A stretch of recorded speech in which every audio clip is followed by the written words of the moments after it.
And look at the excuses they make for John McCain. They say, hey, you know what? Yeah, he's running an ugly campaign, but it can't be him. It's got to be something else. By the way, I have maybe a counterintuitive view that John McCain also doesn't like this kind of politics. Went along with his new, tougher political advisors, and I think in some of his responses, such as saying last week, personally saying that he thought that Barack Obama had retracted some of his previous comments, I think he's inside a bubble and is not aware that Barack Obama never did say that. He's being told by his advisors, you know, he did this, he did that, Obama did this. I think he's been ginned up a little bit. I agree with you. Candidates are being handled a bit too much. You know, they're traveling, they're giving speeches. They don't see what we all see. We're fixated on this stuff. They don't know. Yeah, I absolutely agree with you. Do you agree with that, Roger? I do.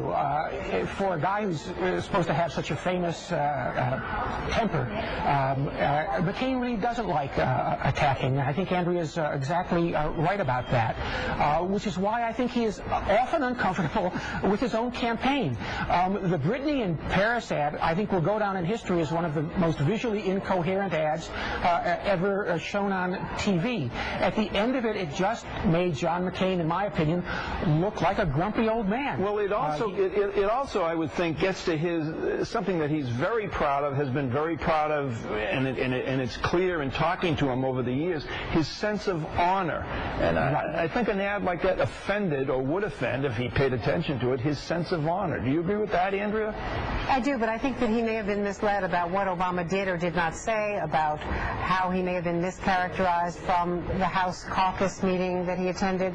You know, there's a lot of anecdotal stuff out there, and in this internet age and with the blogosphere, things are just ricocheting around. And I think he just, as the candidate, there's no way that he could be tracking all of this himself. Also, That was just flat out 2 minutes of the press saying, yeah, you know, don't believe your eyes. We're going to tell you the exact opposite of the truth. John McCain is doing all these things, but we're going to tell you that he's too honorable to do those things. So did he do them or did he not do them? He did. He did run those ads. You know how I know he approved those ads? Because it says at the end, I'm John McCain and I approve this ad. They put that in there for a reason. So is the excuse of the mainstream media for John McCain in this case, hey, listen, you got to understand, this guy's too slow and doesn't understand what the hell's going on in his own campaign, so he'd make a great president. So which one is it? Wait a minute now. Because if you're going to say, hey, he's way too honorable to run these dishonorable ads, so he must not know what's going on, don't you then have to turn around and criticize him and say, this guy doesn't even know what the hell's going on in his campaign? How the hell would he run the country? And then they come around, if he's the president, and like they did with Bush, and be like, well, you know, he's a CEO president, and he doesn't really know what's going on in his own administration. Well, that's how this administration got out of hand in the first place, the Bush administration. So we promised another 4 years of that? Now, why do they do it? Look, you see what happened there? And do you think that the press would spend just as much time defending Obama like that?